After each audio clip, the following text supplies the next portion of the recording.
ഇന്ന് കുബേരൻ്റെ കഥ കേട്ടാലോ? ലോകത്തിലെ ഏറ്റവും വലിയ ധനവാൻ കുബേരനാണ്. അളകാപുരിയിലാണ് താമസം. പുഷ്പക വിമാനം കുബേരൻ്റേതാണ്.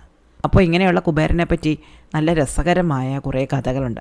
അപ്പോൾ അതിൽ കുറച്ച് കഥകൾ നമുക്കിന്ന് കേൾക്കാം. പണ്ട് തൃണബിന്ദു എന്ന പേരായ ഒരു സന്യാസി ഉണ്ടായിരുന്നു, മഹർഷി ഉണ്ടായിരുന്നു. അദ്ദേഹത്തിൻ്റെ ആശ്രമം വളരെ മനോഹരമായിരുന്നു. അവിടെ വളരെ മനോഹരമായൊരു ഉദ്യാനം ഉണ്ടായിരുന്നു.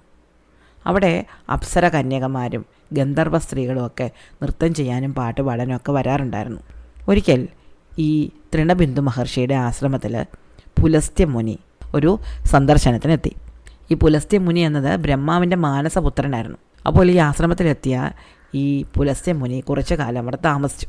പക്ഷെ അവിടെ കഴിയുമ്പോൾ ഈ ഉദ്യാനത്തിൽ കഴിയുന്ന ഈ പെൺകുട്ടികളുടെ ആട്ടവും പാട്ടും കൊണ്ട് അദ്ദേഹത്തിന് ഏകാഗ്രത കിട്ടാതെ വന്ന് ഒട്ട് സഹിക്കാൻ വയ്യാതായി. അപ്പോൾ അദ്ദേഹം ആരാണോ ഈ ആശ്രമത്തിൽ വന്ന് എൻ്റെ തപസ് ഉണർത്തുന്നത് അവൾ ഗർഭിണിയായി തീരട്ടെ എന്ന് ശപിച്ചു കളഞ്ഞു.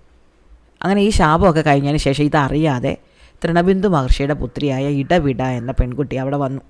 അപ്പോൾ ശാപം ഫലിച്ചു, അവൾ ഗർഭിണിയായി. തൻ്റെ ശാപം കൊണ്ടുണ്ടായ ഈ അബദ്ധം മനസ്സിലാക്കിയ പുലസ്ത്യൻ പിന്നീട് അവളെ വിവാഹം കഴിച്ചു. അങ്ങനെ ഇടവിട എന്ന പെൺകുട്ടിക്ക് ജനിച്ച കുട്ടിയാണ് വിശ്രവസ് മഹർഷി. വിശ്രവസ് ജനിച്ചപ്പോൾ പുലസ്ത്യൻ പറയുകയുണ്ടായി, ഇവൻ വലിയൊരു ജ്ഞാനിയായിത്തീരും എന്ന്. അങ്ങനെ തന്നെയാണ് വിശ്രവസ് വളർന്നു വന്നത്. അവൻ വളരെ നല്ലവനായ ഒരു കുട്ടിയായിരുന്നു, വളരെ ദയാലുവായിരുന്നു. കാലാകാലങ്ങളിൽ അവൻ്റെ പിതാവിൽ നിന്ന് അവൻ കാര്യങ്ങളൊക്കെ പഠിച്ചു. അങ്ങനെ വലുതായി അവനൊരു സന്യാസിയായി തീർന്നു. അങ്ങനെ ഈ വിശ്രവസിൻ്റെ നന്മകളെപ്പറ്റി ഒരുപാട് മഹർഷിമാരറിഞ്ഞു. ആ കൂട്ടത്തിൽ ഭരദ്വാജ മഹർഷി ഉണ്ടായിരുന്നു. അദ്ദേഹത്തിന് തൻ്റെ മകളെ, അവളുടെ പേര് ദേവവർണിനി എന്നായിരുന്നു, തൻ്റെ മകളെ ഈ വിശ്രവസിന് വിവാഹം കഴിച്ചു കൊടുത്താൽ കൊള്ളാമെന്ന് തോന്നി. അദ്ദേഹം വന്ന് വിവാഹം ആലോചിക്കുകയും അങ്ങനെ ഇവരെ വിവാഹം കഴിക്കുകയും ചെയ്തു. അങ്ങനെ വിശ്രവസിന് ഒരു മകനുണ്ടായി. ആ കുട്ടിയെ കണ്ടാൽ വിശ്രവസിനെ പോലെ തന്നെ ഇരിക്കുമായിരുന്നു. അതുകൊണ്ട് തന്നെ അവനെ വൈശ്രവണൻ എന്ന് പേരിട്ടു. ഈ കുട്ടിക്ക് കുബേരൻ എന്നും വിളിപ്പേരുണ്ടായിരുന്നു. അപ്പോൾ നമ്മുടെ കഥയിലെ കുബേരൻ അങ്ങനെയാണ് ജനിച്ചത്. വൈശ്രവണൻ അഥവാ കുബേരൻ വളരെ നല്ലൊരു കുട്ടിയായിരുന്നു. അവൻ വലിയ സമാധാനപ്രിയനുമായിരുന്നു. എപ്പോഴും സമാധാനത്തിൽ കഴിയാൻ ആഗ്രഹിച്ച ഒരു കുട്ടിയായിരുന്നു കുബേരൻ.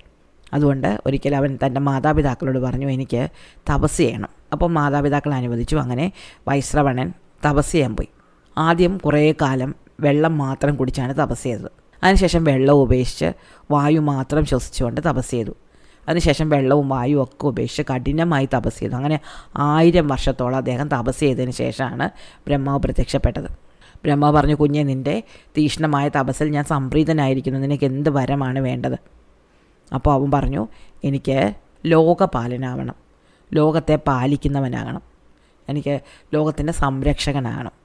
അപ്പോൾ ബ്രഹ്മാവ് പറഞ്ഞു, അങ്ങനെ ആയിക്കൊള്ളട്ടെ, നീ ഇന്നു മുതൽ ലോകത്തിലെ എല്ലാ സമ്പത്തിൻ്റെയും നാഥനായിരിക്കും.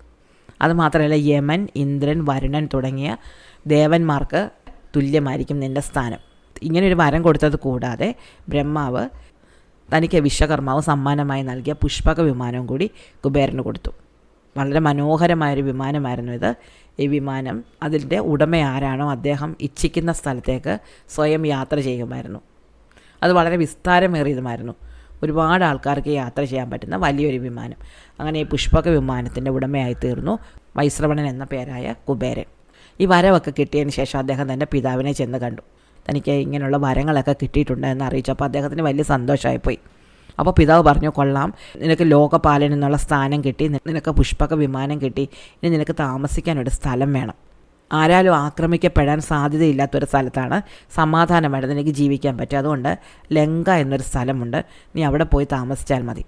ഈ ലങ്ക എന്നത് ത്രികൂട പർവ്വതത്തിൻ്റെ മുകളിലുള്ള ഒരു വലിയ പട്ടണമാണ്. അത് മനോഹരമായൊരു പട്ടണമാണ്. വിശ്വകർമാവ് നിർമ്മിച്ചതാണ്. നിനക്കത് ഉത്തമമായ ഒരു വാസസ്ഥാനമായിരിക്കും. അപ്പോൾ കുബേരൻ പറഞ്ഞു, അങ്ങനെയാണെങ്കിൽ ഞാൻ അവിടെ പോയി താമസിക്കാം. അപ്പോൾ ഈ ലങ്കയെ പറ്റിയൊരു കഥ ഈ പിതാവ് മകന് പറഞ്ഞു കൊടുത്തു.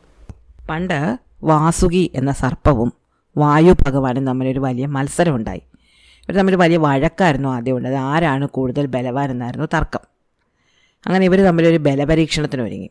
മേരുപർവ്വതത്തിൻ്റെ ഒരു കൊടുമുടിയായിരുന്നല്ലോ ത്രികൂട പർവ്വതം. അപ്പോൾ ആ ത്രികൂട പർവ്വതത്തിനെ ഊതി പറപ്പിക്കാൻ താൻ എന്നായിരുന്നു വായു ഭഗവാൻ പറഞ്ഞത്. താൻ അതിനെ അനുവദിക്കുകയില്ല എന്ന് പറഞ്ഞൊരു വാസുകി ഈ പർവ്വതത്തിനെ ചുറ്റിപ്പിടിച്ചു. വായു ശക്തിയായിട്ട് ഊതാനും തുടങ്ങി. പക്ഷെ വാസുകി മുറുക്ക പിടിച്ചിരുന്നതുകൊണ്ട് വായുവിന് ഈ പർവ്വതത്തിനെ ഊതി പറത്താൻ പറ്റിയില്ല. പക്ഷേ വായു ഇങ്ങനെ ഊതിയപ്പോൾ ഭയങ്കര ശക്തമായ കാറ്റടിക്കുകയും ആ കാറ്റിൽ ദേവകൾക്കും മനുഷ്യർക്കും ഒക്കെ വലിയ ബുദ്ധിമുട്ടുണ്ടാകുകയും ചെയ്തു. അവർക്ക് നേരെ നിൽക്കാൻ പോലും പറ്റാതായി. അത്ര ശക്തമായ കാറ്റാണ് അടിക്കുന്നത്. ഇവരെല്ലാവരും കൂടി ചെന്ന് മഹാവിഷ്ണുവിനോട് പരാതി പറഞ്ഞു. മഹാവിഷ്ണു ഉടൻ തന്നെ വാസുകിയെ വിളിച്ചു. എന്നിട്ട് പറഞ്ഞു, നിങ്ങളിങ്ങനെ വാശി പിടിച്ചാൽ വലിയ ബുദ്ധിമുട്ടാണ്. അപ്പോൾ വാസുകി പറഞ്ഞു, ഭഗവാനെ അങ്ങ് പറഞ്ഞാൽ പിന്നെ എനിക്ക് എന്ത് കാര്യമാവുള്ള, ഞാൻ എൻ്റെ വാശി കുറയ്ക്കാം. അങ്ങനെ വാസുകി ഈ പർവ്വതത്തിൽ ചുറ്റിപ്പിടിച്ചിരുന്ന ഈ പിടി ഒന്ന് അയച്ചു, വാശി ഒന്ന് കുറച്ചു.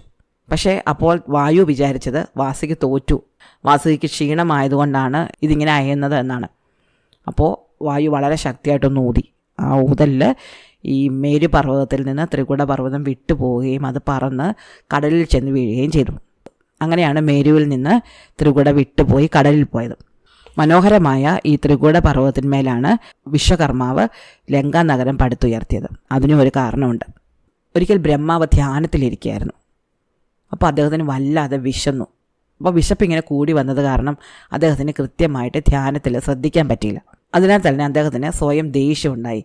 അപ്പോൾ വിശപ്പിൽ നിന്ന് പ്രഹേതി എന്നൊരു യക്ഷനും ദേഷ്യത്തിൽ നിന്ന് ഹേതി എന്നൊരു രാക്ഷസനും ഉണ്ടായി വന്നു. ഇതിലെ ഹേതി യമൻ്റെ സഹോദരിയായ ഭയയെ വിവാഹം കഴിച്ചു. അവർക്കൊരു മകനുണ്ടായി. അവൻ്റെ പേര് വിദ്യുത് കേശൻ എന്നായിരുന്നു. ഈ വിദ്യുത് കേശനെ വിവാഹം കഴിച്ചത് സാലകണ്ഠക എന്നു പേരായ ഒരു രാക്ഷസിയാണ്. ഇവർക്ക് ഒരു കുട്ടിയുണ്ടായി. എന്നാൽ ഒരു രാക്ഷസിയായ സാലകണ്ഠക കുട്ടിയെ പ്രത്യേകം ശ്രദ്ധിക്കാറൊന്നും ഉണ്ടായിരുന്നില്ല. ആ കുട്ടി അങ്ങനെ പ്രത്യേക ശ്രദ്ധയൊന്നും കിട്ടാതെ മന്ദരപർവ്വതത്തിൻ്റെ അടിവാരത്തിൽ കിടക്കുകയായിരുന്നു. ആ സമയത്ത് അതുവഴി ശിവപാർവതിമാർ യാത്ര പോവുകയുണ്ടായി. അവർ നന്ദിയുടെ മേലാണ് യാത്ര പോയിക്കൊണ്ടിരുന്നത്. അപ്പോഴവർ ഈ അനാഥനായിട്ട് കിടക്കുന്ന കുഞ്ഞിനെ കണ്ടു. ഇങ്ങനെ ഒരു കുഞ്ഞ് അനാഥനായിട്ട് കിടക്കുന്ന കണ്ട് പാർവതി ദേവിക്ക് വളരെയധികം ദുഃഖം തോന്നുകയും ദേവി നന്ദിയുടെ പുറത്ത് നിന്ന് താഴെ ഇറങ്ങി വന്ന് ഈ കുഞ്ഞിനെ എടുത്ത് ഓമനിക്കുകയും ചെയ്തു. ദേവിയാണ് അവന് സുകേശൻ എന്ന പേര് കൊടുത്തത്. സുകേശൻ എന്ന പേര് കൊടുക്കുക മാത്രമല്ല, അവന് ഒരു അനുഗ്രഹവും കൊടുത്തു. അവൻ പെട്ടെന്ന് വളർന്ന് ഒരു കൗമാരപ്രായക്കാരനായി തീരട്ടെ എന്നായിരുന്നു ഈ വരം. ഇവന് മാത്രമല്ല, ഇനി ഉണ്ടാകുന്ന രാക്ഷസ ശിശുക്കളെല്ലാവരും ജനിച്ച ഉടൻ തന്നെ വളരട്ടെ എന്ന് ദേവി അനുഗ്രഹിച്ചു. കാരണം അവർക്ക് അല്ലെങ്കിൽ പ്രത്യേകിച്ച് ശ്രദ്ധയൊന്നും കിട്ടില്ല, അമ്മമാരുടെ ശ്രദ്ധ കിട്ടാറില്ല. ഈ സുകേശനോട് ദേവിക്കും പരമശിവനും വളരെയധികം വാത്സല്യം തോന്നുകയും അവനൊരു പറക്കുന്ന നഗരം സമ്മാനമായിട്ട് കൊടുക്കുകയും ചെയ്തു. ഈ പറക്കുന്ന നഗരം മാത്രമല്ല, ഒരുപാട് സമ്മാനങ്ങൾ ദേവീ ദേവന്മാർ ഈ കുട്ടിക്ക് കൊടുത്തിരുന്നു. അപ്പോൾ ഇവൻ്റെ ഈ ഐശ്വര്യവും സമ്പത്തും ഒക്കെ കണ്ടിട്ട് ഗ്രാമണി എന്ന് പറയുന്നൊരു ഗന്ധർവൻ വന്ന് തൻ്റെ മകളായ ദേവവതിക്ക് വേണ്ടിയിട്ട് സുകേശനോട് വിവാഹാലോചന നടത്തി. അങ്ങനെ ആ വിവാഹം നടന്നു. ദേവവതിക്കും സുകേശനുമായിട്ട് 3 മക്കളുണ്ടായി. ഈ മക്കളുടെ പേര് മാല്യവാൻ, സുമാലി, മാലി എന്നിങ്ങനെയായിരുന്നു. ഇവർ 3 പേരും ബ്രഹ്മാവിനെ തപസ് ചെയ്തു. അങ്ങനെ ബ്രഹ്മാവ് പ്രത്യക്ഷപ്പെടുകയും ഇവരെ അനുഗ്രഹിക്കുകയും ചെയ്തു. ഇവർക്ക് ഒരുപാട് ബലം കൊടുത്തു. ഇവരെ പേടിയിൽ നിന്ന് മുക്തരാക്കി. പേടിയില്ലാതാവണം എന്നായിരുന്നു ഇവർ പ്രാർത്ഥിച്ചത്. അങ്ങനെ ബ്രഹ്മാവിനിൽ നിന്ന് വരം കിട്ടി ശക്തന്മാരായതോടെ ഇവർക്ക് അഹങ്കാരമായി. ഇവരെ എല്ലാവരെയും ദ്രോഹിച്ചു തുടങ്ങി. മാത്രമല്ല, ഇവർ ചെന്ന് വിശ്വകർമാവിനെ വിളിച്ചുകൊണ്ട് വന്നിട്ട് അവർക്ക് വേണ്ടിയിട്ട് ഒരു വലിയ നഗരം സൃഷ്ടിക്കണം എന്ന് അദ്ദേഹത്തോട് പറയുകയും ചെയ്തു. അങ്ങനെ വിശ്വകർമാവ് ഈ 3 പേർക്ക് വേണ്ടി സൃഷ്ടിച്ച നഗരമാണ് ഈ ലങ്ക. ഒരാൾക്ക് തൻ്റെ സങ്കല്പത്തിൽ പോലും കാണാനാവാത്തത്ര മനോഹരമായ സമ്പന്നമായ ഒരു നഗരമായിരുന്നു ലങ്ക. ഈ ലങ്കയും കൂടി കിട്ടിയതോടെ ഈ 3 സഹോദരന്മാരുടെ അഹങ്കാരം കൂടി. അവർ ദേവകളെപ്പോലും വെല്ലുവിളിച്ചു. അങ്ങനെ ദേവന്മാരെല്ലാവരും കൂടി പരമശിവൻ്റെ അടുത്ത് ചെന്നിട്ട് പരാതി പറഞ്ഞു. എങ്ങനെയെങ്കിലും ഈ 3 രാക്ഷസന്മാരുടെ അടുത്ത് നിന്ന് തങ്ങളെ സഹായിക്കണം, തങ്ങളെ രക്ഷിക്കണം എന്ന് പറഞ്ഞു. അപ്പോൾ പരമശിവൻ പറഞ്ഞു, അവർ സുകേശൻ്റെ മകനാണ്, സുകേശനെ എനിക്ക് വളരെ ഇഷ്ടമാണ്, അവൻ എൻ്റെ ഭക്തനാണ്, അതുകൊണ്ട് അവൻ്റെ കുടുംബത്തിൽ ഞാനൊന്നും ചെയ്യുകയില്ല, നിങ്ങൾ മഹാവിഷ്ണുവിൻ്റെ അടുത്ത് എല്ലാം പറഞ്ഞു. അങ്ങനെ വീണ്ടും ദേവന്മാരെല്ലാം കൂടെ മഹാവിഷ്ണുവിൻ്റെ അടുത്ത് ചെന്നു. മഹാവിഷ്ണു ഇവരെ സഹായിക്കാമെന്ന് ഏറ്റു. അങ്ങനെ വിഷ്ണു ഗരുഡൻ്റെ പുറത്തേറി ഈ 3 അസുരന്മാരോട് യുദ്ധത്തിന് വന്നു. ഈ 3 സഹോദരന്മാരിൽ ഏറ്റവും ബലവാൻ മാലിയായിരുന്നു. മാലിയാണ് ആദ്യമേ ചെന്ന് മഹാവിഷ്ണുവിനോട് ഏറ്റുമുട്ടിയത്. ഘോരമായ യുദ്ധം നടന്നു. യുദ്ധത്തിനിടയ്ക്ക് ഈ മാലിക്ക് മുറിവേൽക്കുകയും മാലി ഗരുഡനോട് എതിർക്കുകയും ചെയ്തു. ഗരുഡനെ ഉപദ്രവിക്കാൻ ചെന്ന മാലിയോട് മഹാവിഷ്ണുവിന് വളരെയധികം ദേഷ്യം തോന്നുകയും മഹാവിഷ്ണു തൻ്റെ സുദർശന ചക്രം ഉപയോഗിച്ചിട്ട് മാലിയെ കൊന്നു വീഴ്ത്തുകയും ചെയ്തു. അങ്ങനെ മാലി മരിച്ചതോടെ മറ്റു 2 സഹോദരന്മാരായ മാല്യവാനും സുമാലിക്കും പേടി തോന്നി. മഹാവിഷ്ണു തങ്ങളെ ബാക്കി വെച്ചേക്കില്ല എന്ന് അവർക്ക് മനസ്സിലായി. ലങ്കയിൽ താമസിച്ചാൽ തങ്ങളെ മഹാവിഷ്ണു വധിക്കുമെന്ന് പേടിച്ച് ഇവർ 2 പേരും കൂടി അവിടെ നിന്ന് അവരുടെ പ്രജകളായ രാക്ഷസന്മാരെ എല്ലാവരെയും കൂടെ കൂട്ടിക്കൊണ്ട് പാതാളത്തിലേക്ക് പോയി. അങ്ങനെ ലങ്ക ഉപേക്ഷിക്കപ്പെട്ടു. അങ്ങനെ ഈ രാക്ഷസന്മാരെ ഉപേക്ഷിച്ച നഗരമായിരുന്നു ലങ്ക. ആ നഗരത്തിൽ പോയി താമസിക്കാനാണ് വിശ്രവസ് എന്ന മഹർഷി തൻ്റെ മകനായ വൈശ്രവണനോട് പറഞ്ഞത്. അങ്ങനെ വൈശ്രവണൻ എന്ന പേരായ കുബേരൻ ഈ ലങ്ക നഗരത്തിലേക്ക് പോയി. അവിടെ ചെന്നത് കണ്ടപ്പോൾ അദ്ദേഹത്തിന് വളരെയധികം അത്ഭുതം തോന്നി. അത്ര മനോഹരമായൊരു നഗരം, അത്ര സമ്പന്നമായൊരു നഗരം, മനോഹരമായ പൂന്തോട്ടങ്ങൾ, സ്വർണം കൊണ്ട് നിർമ്മിച്ച കെട്ടിടങ്ങൾ, അങ്ങനെ എല്ലാ രീതിയിലും വളരെ മനോഹരമായ സ്വപ്നതുല്യമായ ഒരു നഗരമായിരുന്നു ലങ്ക. അവിടെ പുഷ്പക വിമാനം കൂടി എത്തിയതോടെ അതിൻ്റെ മനോഹാരിത ഒന്നുകൂടി വർദ്ധിച്ചു. സ്വാഭാവികമായിട്ടും ഈ വാർത്ത പാതാളത്തിലെത്തി. അതോടെ മാല്യവാനും സുമാലിക്കും വളരെയധികം ദുഃഖം തോന്നി. തങ്ങളുടെ നഗരത്തിൽ വൈശ്രവണൻ പുഷ്പക വിമാനമൊക്കെ ആയിട്ട് കയറിയിരുന്ന് ഭരിക്കുന്നു. യക്ഷന്മാരാണ് അവിടുത്തെ പ്രജകൾ. യക്ഷന്മാരെ അദ്ദേഹം കാത്തു പരിപാലിക്കുന്നുണ്ട്. മാത്രമല്ല അവിടുത്തെ സമ്പത്ത് നാൾക്ക് നാൾ വർദ്ധിച്ചു വരികയാണ്. ആകെ ദുഃഖത്തിലായവർ രണ്ടുപേരും കൂടി ആലോചിച്ചു. കുബേരൻ വിശ്രവസ മഹർഷിയുടെ മകനായതുകൊണ്ടാണ് ഇത്രയധികം അനുഗ്രഹങ്ങൾ കിട്ടിയത് എന്ന് അവർക്ക് തോന്നി. അതുകൊണ്ട് സുമാലി തൻ്റെ മകളായ കേകസിയെ വിളിച്ചു. എന്നിട്ട് കേകസിയോട് ഉടൻ തന്നെ വിശ്രവസ മഹർഷിയെ പോയി കാണാനും അദ്ദേഹത്തോട് വിവാഹ അഭ്യർത്ഥന നടത്താനും പറഞ്ഞു. അതിന് പ്രകാരം കൈകസി വിശ്രവസിൻ്റെ ആശ്രമത്തിൽ ചെന്നു. ആ സമയത്ത് അദ്ദേഹം വേദാധ്യയനം ചെയ്യുകയായിരുന്നു. മാത്രമല്ല അത് സന്ധ്യാസമയവുമായിരുന്നു. ഇതൊന്നും നോക്കാതെ കൈകസി ചെന്ന് ഇദ്ദേഹത്തിനോട് വിവാഹ അഭ്യർത്ഥന നടത്തി. തന്നെ അദ്ദേഹം വിവാഹം കഴിക്കണമെന്ന് ആഗ്രഹം പ്രകടിപ്പിച്ചു. അപ്പോൾ താൻ വിവാഹം കഴിക്കാം എന്ന് വിശ്രവസ് സമ്മതിച്ചു. പക്ഷേ ഈ സന്ധ്യാസമയത്ത് ഈശ്വര ഭജനം ചെയ്യുന്നതിന് പകരം വിവാഹം കഴിക്കാനും പുത്രന്മാരെ സൃഷ്ടിക്കാനും ആഗ്രഹിച്ചതിനാൽ കൈകസിക്ക് വിശ്രവസിൽ ജനിക്കുന്ന മക്കളിൽ ഒരാളൊഴിച്ച് ബാക്കിയുള്ളവരെല്ലാവരും ക്രൂരന്മാരായിത്തീരുമെന്നും, എന്നാൽ അദ്ദേഹം വേദാധ്യയനവും പ്രാർത്ഥനയും നടത്തിക്കൊണ്ടിരിക്കുന്ന സമയമായതുകൊണ്ട് തന്നെ ഈ കുട്ടികളിൽ ഒരാൾ നല്ലവനായിരിക്കുമെന്നും വിശ്രവസ മഹർഷി അപ്പോൾ പറഞ്ഞു. എന്തായാലും വിവാഹം നടന്നു. കൈകസിക്ക് 4 മക്കളാണുണ്ടായത്. ഒരു പെൺകുട്ടിയും 3 ആൺകുട്ടികളും. പെൺകുട്ടിയുടെ പേര് ശൂർപ്പണഖ എന്നായിരുന്നു. ആൺമക്കൾ ദശഗ്രീവൻ, കുംഭകർണൻ, വിഭീഷണൻ എന്നിവരും. മക്കൾ വളർന്നു വന്നു.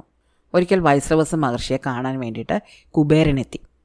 തൻ്റെ പുഷ്പക വിമാനത്തിലാണ് കുബേരൻ തൻ്റെ പിതാവിനെ കാണാൻ വന്നത്. പിതാവിനെ മാത്രമല്ല തൻ്റെ രണ്ടാനമ്മയായ കൈകസിയെയും തൻ്റെ അർത്ഥ സഹോദരങ്ങളായ ദശഗ്രീവനെയും കുംഭകർണനെയും വിഭീഷണനെയും ശൂർപ്പണഖയുമൊക്കെ കുബേരൻ വന്ന് കണ്ടു. അപ്പോൾ കുബേരൻ്റെ ഈ സമ്പത്തും പുഷ്പക വിമാനവും ഒക്കെ കണ്ട കൈകസി തൻ്റെ മകനായ ദശഗ്രീവനെ വിളിച്ചിട്ട് അവനോട് പറഞ്ഞു, നോക്ക്, യക്ഷന്മാരുടെ മുഴുവൻ പാലകനാണ് നിൻ്റെ സഹോദരനായ കുബേരൻ. മാത്രമല്ല ലോകത്തിലെ മുഴുവൻ സമ്പത്തും കുബേരനാണുള്ളത്. ഇത്ര സമ്പന്നനായ ഐശ്വര്യവാനായ കുബേരനേക്കാൾ ഉയരത്തിൽ നീ എത്തണം എന്നാണ് എൻ്റെ ആഗ്രഹം. അപ്പോൾ ദശഗ്രീവൻ അമ്മയ്ക്ക് വാക്കുകൊടുത്തു. താൻ തൻ്റെ സഹോദരനായ കുബേരനേക്കാൾ ഉയർന്ന നിലയിലെത്തും. അങ്ങനെ അതിനു വേണ്ടിയിട്ട് സഹോദരന്മാരും 3 പേരും കൂടി പോയി തപസ് ചെയ്യാൻ തുടങ്ങി. കൂട്ടത്തിൽ മുതിർന്നവനായിരുന്നു ദശഗ്രീവൻ. ദശഗ്രീവനെ ലോകത്തെ കരയിപ്പിക്കുന്നവൻ എന്നുള്ള അർത്ഥത്തിൽ രാവണൻ എന്നും വിളിക്കാറുണ്ട്. ഈ രാവണൻ്റെ തപസ് തൻ്റെ സഹോദരങ്ങളെ അപേക്ഷിച്ച് വളരെ കഠിനമായിരുന്നു. തൻ്റെ തപസ് ഫലിക്കുന്നില്ല എന്ന് തോന്നിയ നിമിഷത്തിൽ അദ്ദേഹം തൻ്റെ 10 തലകളിൽ ഓരോന്നായിട്ട് മുറിച്ചെടുത്ത് ഹോമിച്ചുകൊണ്ടാണ് തപസ് ചെയ്തത്. അങ്ങനെ ഈ തപസ്സിൻ്റെ അവസാനം ബ്രഹ്മാവ് പ്രത്യക്ഷപ്പെട്ടു. ബ്രഹ്മാവ് ആദ്യം വിഭീഷണൻ്റെ അടുത്താണ് എത്തിയത്. അദ്ദേഹത്തോട് എന്ത് വേണമെന്ന് ചോദിച്ചപ്പോൾ ജീവിതകാലം മുഴുവൻ തനിക്ക് നീതിമാനായിട്ട് കഴിയണമെന്നും തനിക്ക് അളവറ്റ ഭക്തി ഉണ്ടാകണമെന്നാണ് അദ്ദേഹം പറഞ്ഞത്. അത് അദ്ദേഹത്തിന് ബ്രഹ്മാവ് അനുവദിച്ചു കൊടുത്തു. രണ്ടാമത് അദ്ദേഹം കുംഭകർണൻ്റെ അടുത്തേക്കാണ് പോയത്. അപ്പോൾ ബ്രഹ്മാവ് കുംഭകർണൻ്റെ അടുത്തേക്ക് വരം കൊടുക്കാനായിട്ട് പോകുന്നറിഞ്ഞ ദേവകളെല്ലാവരും കൂടി ചെന്ന് സരസ്വതി ദേവിയെ കണ്ടു. ദേവിയോട് തങ്ങളെ സഹായിക്കണമെന്ന് അപേക്ഷിച്ചു. കുംഭകർണൻ ചോദിക്കാൻ പോകുന്നത് ഇന്ദ്രപദവിയാണ്. അങ്ങനെ ഇന്ദ്രപദവി ചോദിച്ചാൽ ദേവന്മാർ ദേവലോകത്തിൽ നിന്ന് പുറത്താക്കപ്പെടും. ദേവന്മാരുടെ കാര്യം കഷ്ടത്തിലാകും. അതുകൊണ്ട് അങ്ങനെ ഒരു കാര്യം അനുവദിക്കരുത് എന്ന് പറയാൻ വേണ്ടിയിട്ടാണ് ഇവർ സരസ്വതി ദേവിയെ ചെന്ന് കണ്ടത്. സരസ്വതി ദേവി അങ്ങനെ ഈ കുംഭകർണന് നാവിന്മേൽ ചെന്നിരിക്കുകയും ഇന്ദ്രത്വം എന്നതിന് പകരം കുംഭകർണൻ ചോദിച്ചത് നിദ്രത്വം എന്നാണ്. അങ്ങനെ കുംഭകർണന് എന്താണോ ചോദിച്ചത് അത് ബ്രഹ്മാവ് കൊടുത്തു. അങ്ങനെ ഇന്ദ്രപദവി ആഗ്രഹിച്ച കുംഭകർണന് കിട്ടിയത് ഉറക്കമാണ്. 6 മാസം തുടർച്ചയായിട്ട് ഉറങ്ങുകയും അതിനുശേഷം 6 മാസം ഉണർന്നിരിക്കുകയും ചെയ്യുക എന്നൊരു രീതിയിലായിരുന്നു പിന്നീട് കുംഭകർണൻ ജീവിച്ചത്. ഏറ്റവും അവസാനമാണ് ദശഗ്രീവൻ്റെ അടുത്ത് ബ്രഹ്മാവ് എത്തിയത്. അപ്പോൾ തനിക്ക് അമരത്വം വേണം എന്നാണ് അദ്ദേഹം ബ്രഹ്മാവിനോട് ചോദിച്ചത്. ബ്രഹ്മാവ് പറഞ്ഞ് യാതൊരു കാരണവശാലും അത് തരാൻ പറ്റില്ല. അത് എൻ്റെ കഴിവിലുള്ള കാര്യമല്ല ഒരാൾക്ക് അമരത്വം നൽകുക എന്നുള്ളത്. ഭൂമിയിൽ നീ ജനിച്ച സ്ഥിതിക്ക് നീ മരിച്ചേ പറ്റൂ. അപ്പോൾ ദശഗ്രീവൻ പറഞ്ഞു, അങ്ങനെയാണെങ്കിൽ എനിക്ക് അങ്ങ് അമരത്വം തരികയില്ലെങ്കിൽ മനുഷ്യരൊഴികെ ദേവന്മാരോ അസുരന്മാരോ യക്ഷന്മാരോ മൃഗങ്ങളാലോ എനിക്ക് മരണമുണ്ടാവരുത്. അപ്പോൾ ബ്രഹ്മാവ് ചോദിച്ചു, നീ എന്തുകൊണ്ടാണ് മനുഷ്യനെ ഒഴിവാക്കിയത്? എന്തുകൊണ്ടാണ് മനുഷ്യനാൽ വധിക്കപ്പെടരുത് എന്ന് നീ എന്നോട് ചോദിക്കാതിരുന്നത്? അപ്പോൾ രാവണൻ പറഞ്ഞു, മനുഷ്യൻ വളരെ തുച്ഛനായ ഒരു ജീവിയാണ്. അങ്ങനെ ഒരു വരം ചോദിക്കുന്നത് തന്നെ നാണക്കേടാണ്. ഇത്ര ബലവാനായ എനിക്ക് മനുഷ്യനാൽ മരിക്കരുത് എന്നുള്ള വരം വേണ്ട. കാരണം മനുഷ്യൻ യാതൊരു കാരണവശാലും എന്നെ കൊല്ലാൻ പോകുന്നില്ല. ഈ വരത്തോടൊപ്പം തന്നെ മന്ത്രവാദത്തിലും മായാജാലത്തിലും താൻ വളരെ പ്രവീണനായിരിക്കണം എന്നൊരു വരം കൂടി ഈ ദശഗ്രീവൻ വാങ്ങുകയുണ്ടായി. അങ്ങനെ ഈ വരങ്ങളെല്ലാം വാങ്ങി ഈ സഹോദരന്മാരെ തങ്ങളുടെ മാതാവിൻ്റെ അടുത്തേക്ക് തിരിച്ചു ചെന്നു. അവിടെ അവരുടെ മുത്തശ്ശനായ സുമാലി കാത്തിരിക്കുന്നുണ്ടായിരുന്നു. അപ്പോൾ സുമാലി ദശഗ്രീവനോട് പറഞ്ഞു, ഇപ്പോൾ നിനക്ക് ആഗ്രഹിച്ച വരങ്ങളെല്ലാം കിട്ടിക്കഴിഞ്ഞിരിക്കുന്നു. നിന്നെ ആർക്കും കൊല്ലാൻ പറ്റില്ല. നിൻ്റെ സഹോദരന്മാർ നിന്നോടൊപ്പമുണ്ട്. അപ്പോൾ ഇനി നമ്മുടെ അവകാശങ്ങൾ നീ തിരിച്ചു വാങ്ങണം. ഒരു കാലത്ത് രാക്ഷസന്മാരുടെ രാജ്യമായിരുന്ന ലങ്ക ഇപ്പോൾ യക്ഷന്മാരുടെ നേതാവായ കുബേരനാണ് ഭരിച്ചുകൊണ്ടിരിക്കുന്നത്. അതുകൊണ്ട് കുബേരൻ്റെ അടുത്ത് നിന്ന് നീ ലങ്ക തിരിച്ചു വാങ്ങണം. നീ ലങ്കയിൽ പോയി അവിടെ നിൻ്റെ ഭരണം സ്ഥാപിക്കണം. അപ്പോൾ കുംഭകർണൻ ചോദിച്ചു, എന്തായാലും കുബേരൻ തങ്ങളുടെ സഹോദരനല്ലേ, സഹോദരൻ താമസിക്കുന്ന സ്ഥലം അങ്ങനെ പിടിച്ചു വാങ്ങുന്നത് ശരിയാണോ? പക്ഷേ മറ്റുള്ള രാക്ഷസന്മാർക്ക് അപ്പോൾ ദേഷ്യം വരികയും ലങ്ക തങ്ങളുടെ അവകാശമാണെന്നും അത് മഹാവിഷ്ണു തങ്ങളിൽ നിന്ന് പിടിച്ചു വാങ്ങിയതാണെന്നും അവർ പറഞ്ഞു. ഇവരിതിന് ഒരു ഉദാഹരണം പറഞ്ഞു. കശ്യപൻ്റെ ഭാര്യമാരാണ് ദിതിയും അതിഥിയും. അതിലെ ദിതിയിൽ നിന്ന് അസുരന്മാരും അതിഥിയിൽ നിന്ന് ദേവന്മാരുമാണ് ഉണ്ടായത്. ഇവർ തമ്മിൽ ഒരിക്കലും ഒരുമിച്ച് പോകാറില്ലല്ലോ. എപ്പോഴും സമരമല്ലേ, എപ്പോഴും യുദ്ധമല്ലേ. അപ്പോൾ പിന്നെ ഒരേ പിതാവിൻ്റെ മക്കളായ രാവണനും കുബേരനും തമ്മിൽ ഒരു സമരം ഉണ്ടാകുന്നതുകൊണ്ടും പ്രശ്നം ഉണ്ടാകുന്നതുകൊണ്ടും കുഴപ്പമില്ല. അതിൽ അസ്വാഭാവികതയൊന്നുമില്ല. എന്തായാലും രാവണൻ ലങ്ക പിടിച്ചടക്കാൻ തീരുമാനിച്ചു. അതിനു വേണ്ടിയിട്ട് ആദ്യം ഒരു സന്ദേശവാഹകനെ കുബേരൻ്റെ അടുത്തേക്ക് അയച്ചു. അങ്ങനെ ഈ സന്ദേശവാഹകൻ വലിയൊരു സന്ദേശവുമായിട്ട് കുബേരൻ്റെ അടുത്തെത്തി. ആ സന്ദേശത്തിൽ ഇങ്ങനെയായിരുന്നു എഴുതിയിരുന്നത്, കുബേരൻ ഇപ്പോൾ ഭരിക്കുന്ന ലങ്ക എന്ന രാജ്യം രാക്ഷസന്മാരുടെയാണ്. ലങ്ക സുമാലി മുത്തച്ഛന് സമ്മാനമായിട്ട് കിട്ടിയതാണ്. അപ്പോൾ അതിൻ്റെ യഥാർത്ഥ അവകാശികൾ ഞങ്ങളാണ്. ഞങ്ങളെന്ന് പറഞ്ഞാൽ അസുരന്മാർ. അതുകൊണ്ട് എനിക്ക് ഉടൻ തന്നെ ആ ലങ്ക തിരിച്ചു തരണം. ആദ്യം കുബേരൻ വിചാരിച്ചത് സഹോദരനായ രാവണന് ലങ്കയുടെ ഒരു ഭാഗം കൊടുക്കാം, എന്നിട്ട് 2 പേർക്കും കൂടി ഇവിടെ ഭരിക്കാമെന്നാണ്. പക്ഷേ പിന്നീട് ആലോചിച്ചപ്പോൾ തോന്നി ഒരിക്കലും ലങ്കയുടെ ഒരു ഭാഗം കൊണ്ട് രാവണൻ തൃപ്തിപ്പെടുകയില്ല. അദ്ദേഹം ഇക്കാര്യത്തെപ്പറ്റി തൻ്റെ പിതാവിനോട് അഭിപ്രായം ചോദിച്ചു. അപ്പോൾ പിതാവ് പറഞ്ഞു, മകനെ, യാതൊരു കാരണവശാലും ലങ്കയുടെ ഒരു ഭാഗം കൊണ്ട് ദശഗ്രീവൻ തൃപ്തിപ്പെടാൻ പോകുന്നില്ല. അതുകൊണ്ട് നീ ഇവിടെ നിന്ന് പോകുന്നതായിരിക്കും നല്ലത്. നീ എത്രയും പെട്ടെന്ന് നിൻ്റെ യക്ഷന്മാരെയും വിളിച്ചുകൊണ്ട് ലങ്ക വിട്ടു പോയിക്കൊള്ളൂ. ഇത് രാവണന് വിട്ടുകൊടുത്തേക്കും. അങ്ങനെ കുബേരൻ ലങ്കാ നഗരം രാവണന് വിട്ടുകൊടുത്തു. അദ്ദേഹത്തിൻ്റെ പ്രജകളായ യക്ഷന്മാരെയും വിളിച്ചുകൊണ്ട് അദ്ദേഹം കൈലാസത്തിലേക്ക് പോയി. അങ്ങനെ കൈലാസത്തിനടുത്ത് അദ്ദേഹം വളരെ മനോഹരമായ മറ്റൊരു നഗരം സൃഷ്ടിച്ചു. അതിൻ്റെ പേരായിരുന്നു അളകാപുരി. അതും അതിമനോഹരമായിരുന്നു. ഈ അളകാപുരിയിൽ മനോഹരമായൊരു തോട്ടവുമുണ്ട്, പൂന്തോട്ടമുണ്ട്. അതിൻ്റെ പേര് ചൈത്രം എന്നാണ്. അങ്ങനെ ചൈത്രം എന്ന പൂന്തോട്ടവും അളകാപുരി എന്നൊരു നഗരവുമൊക്കെ സൃഷ്ടിച്ച കുബേരൻ അവിടെ ജീവിച്ചു തുടങ്ങി, അവിടെ താമസിച്ചു തുടങ്ങി. നേരത്തെ ബ്രഹ്മാവ് വരം കൊടുത്തതുപോലെ തന്നെ അപ്പോഴും ലോകപാലൻ എന്ന സ്ഥാനം കുബേരനുണ്ടായിരുന്നു. അദ്ദേഹം തൻ്റെ പുഷ്പക വിമാനത്തിൽ ലോകമാസകലം ചുറ്റി നടക്കുകയും തൻ്റെ ഭരണം വളരെ നന്നായിട്ട് കൊണ്ടുപോവുകയും ചെയ്തു. ഇതേ സമയത്ത് പാതാള ലോകത്ത് താമസിച്ചിരുന്ന രാക്ഷസന്മാരെല്ലാവരും കൂടി ലങ്കയിലേക്കെത്തി. അവിടെ ദശഗ്രീവനെ അവരവരുടെ രാജാവായിട്ട് അഭിഷേകം ചെയ്തു. ലങ്കാ രാജ്യത്ത് തൻ്റെ ഭരണം ആരംഭിച്ച രാവണൻ ലോകമാസകലം ചുറ്റി നടന്ന് എല്ലാവരെയും ഉപദ്രവിച്ചു തുടങ്ങി. ദേവലോകത്തെ പോലും അദ്ദേഹം വെറുതെ വിട്ടില്ല. ഈ വിവരങ്ങളൊക്കെ കുബേരൻ അറിയുന്നുണ്ടായിരുന്നു. എപ്പോഴും സമാധാനത്തിന് വേണ്ടി ആഗ്രഹിച്ചിരുന്ന കുബേരൻ തൻ്റെ സഹോദരനായ രാവണന് ഒരു സന്ദേശം കൊടുത്തുവിട്ടു. ആ സന്ദേശത്തിൽ എഴുതിയിരുന്നത്, നിൻ്റെ വഴികൾ വളരെ മോശമായ രീതിയിലാണ് പോകുന്നത്. ഇങ്ങനെ പോവുകയാണെങ്കിൽ നിനക്ക് ഇതിന് ദുഃഖിക്കേണ്ടി വരും. അങ്ങനെ ഒരു ദുഃഖം അനുഭവിക്കാതിരിക്കണമെങ്കിൽ നീ നിൻ്റെ വഴികൾ കുറച്ചുകൂടി മെച്ചപ്പെടുത്തി, നിൻ്റെ രീതികൾ കുറച്ചുകൂടി മെച്ചപ്പെടുത്തി നല്ല ഒരു ജീവിതം നയിക്കണം എന്നാണ്. ഇത് വായിച്ച ദശഗ്രീവന് തൻ്റെ സഹോദരൻ തന്നുള്ള സ്നേഹം കൊണ്ടാണ് ഇത് പറയുന്നതെന്ന് മനസ്സിലായില്ല. വളരെ ദേഷ്യം തോന്നിയ ദശഗ്രീവൻ തൻ്റെ സൈന്യവുമായിട്ട് അളകാപുരിയിലേക്ക് പോയി. അളകാപുരിയിൽ താമസിച്ചിരുന്ന യക്ഷന്മാർ രാവണൻ രാക്ഷസ സൈന്യവുമായിട്ട് വരുന്നത് കണ്ടിട്ട് വളരെയധികം ഭയപ്പെടുകയും എന്നാലും അവർ യുദ്ധത്തിന് തയ്യാറാവുകയും ചെയ്തു. അങ്ങനെ യക്ഷന്മാരും രാവണൻ്റെ സൈന്യവുമായിട്ട് വലിയൊരു യുദ്ധം നടന്നു. രാവണ സൈന്യത്തിന് മുൻപിൽ പിടിച്ചു നിൽക്കാൻ യക്ഷന്മാർക്ക് പറ്റിയില്ല, അവർ തോറ്റു. അങ്ങനെ തൻ്റെ പ്രജകൾ തോക്കുന്ന കണ്ടുകൊണ്ട് കുബേരൻ്റെ മന്ത്രിയായ മണിഭദ്രൻ യുദ്ധത്തിന് ചെന്നു. മണിഭദ്രനും രാവണനുമായിട്ട് ഘോരമായൊരു യുദ്ധം നടക്കുകയും ആ യുദ്ധത്തിൽ മണിഭദ്രൻ വധിക്കപ്പെടുകയും ചെയ്തു. അങ്ങനെ തൻ്റെ മന്ത്രിയും കൂടെ നഷ്ടപ്പെട്ടതോടെ കുബേരൻ യുദ്ധത്തിനിറങ്ങി. കുബേരനും രാവണനും തമ്മിൽ വളരെ ശക്തമായ യുദ്ധം നടന്നു. രാവണൻ വിചാരിച്ചിരുന്നത് കുബേരൻ വളരെ ദുർബലനാണ്, കുബേരൻ തന്നോടൊപ്പം പിടിച്ചു നിൽക്കില്ല എന്നാണ്. പക്ഷേ അവരങ്ങോട്ടും ഇങ്ങോട്ടും വളരെ ശക്തമായിട്ട് യുദ്ധം ചെയ്തു. രാവണന് നേരെ കുബേരൻ ആഗ്നേയാസ്ത്രം പ്രയോഗിക്കുകയും തൻ്റെ വരണാസ്ത്രം ഉപയോഗിച്ചിട്ട് രാവണൻ ഈ അസ്ത്രത്തെ തടുക്കുകയും ചെയ്തു. അങ്ങനെ ആയുധബലം കൊണ്ട് കുബേരനോടൊപ്പം പിടിച്ചു നിൽക്കാൻ പറ്റില്ല എന്ന് മനസ്സിലാക്കിയ രാവണൻ തൻ്റെ മായാജാല വിദ്യകളെടുത്തു. അയാൾ പുലിയായും സിംഹമായും മയിലായും ഒക്കെ രൂപം മാറുകയും കുബേരനോട് എതിരിടുകയും ചെയ്തു. അവസാനം കുബേരൻ മുറിവേറ്റ് നിലത്ത് വീണു. അങ്ങനെ നിലത്ത് വീണ കുബേരൻ്റെ പുഷ്പക വിമാനം എടുത്തുകൊണ്ട് രാവണൻ അവിടുന്ന് പോയി. അങ്ങനെ കുബേരന് പുഷ്പക വിമാനം നഷ്ടമായി. ഈ പുഷ്പക വിമാനത്തിലാണ് രാവണൻ സീതാദേവിയെ മോഷ്ടിച്ചുകൊണ്ട് പോയത്. ഒരുപാട് കാലം കഴിഞ്ഞു. പിന്നീട് രാമൻ രാവണനെ യുദ്ധത്തിൽ തോൽപ്പിച്ചു. അതിനുശേഷം അയോധ്യയിലേക്ക് രാമൻ ഈ പുഷ്പക വിമാനത്തിലാണ് തിരിച്ചു ചെന്നത്. അയോധ്യയിൽ അദ്ദേഹത്തിനോടൊപ്പം എത്തിയ വിഭീഷണനെയും അദ്ദേഹത്തിൻ്റെ പ്രജകളെയും വാനരന്മാരെയും ഒക്കെ പിന്നീട് തിരിച്ചയച്ചതും ഈ പുഷ്പക വിമാനത്തിൽ തന്നെയാണ്. അതിനുശേഷം പുഷ്പക വിമാനം രാമൻ്റെ അടുത്ത് തന്നെ ചെന്നു. രാമൻ ആ വിമാനത്തിനോട് തൻ്റെ കൂടെ നിൽക്കേണ്ടതില്ല, ആവശ്യമുള്ളപ്പോൾ വന്നാൽ മതി, തൻ്റെ യഥാർത്ഥ ഉടമയായ കുബേരൻ്റെ അടുത്തേക്ക് തന്നെ തിരിച്ചു പോയിക്കൊള്ളൂ എന്ന് പറഞ്ഞു. അങ്ങനെ പുഷ്പക വിമാനം അവസാനം കുബേരൻ്റെ അടുത്ത് തന്നെ തിരിച്ചു ചെന്നു. അങ്ങനെ തൻ്റെ നഗരമായ അളകാപുരിയിൽ ഇരുന്നു കൊണ്ട് കുബേരൻ ലോകത്തിലെ ഏറ്റവും വലിയ സമ്പന്നൻ എന്ന നിലയിൽ തൻ്റെ പ്രജകളെ ഭരിച്ചുകൊണ്ടിരുന്നു. യശന്മാരെ അദ്ദേഹം വളരെ നന്നായിട്ട് പരിപാലിച്ചു. അപ്പോൾ ഇതാണ് കുബേരനെ പറ്റിയുള്ള കഥ. ഇഷ്ടമായോ? അടുത്ത കഥ അടുത്ത ദിവസം.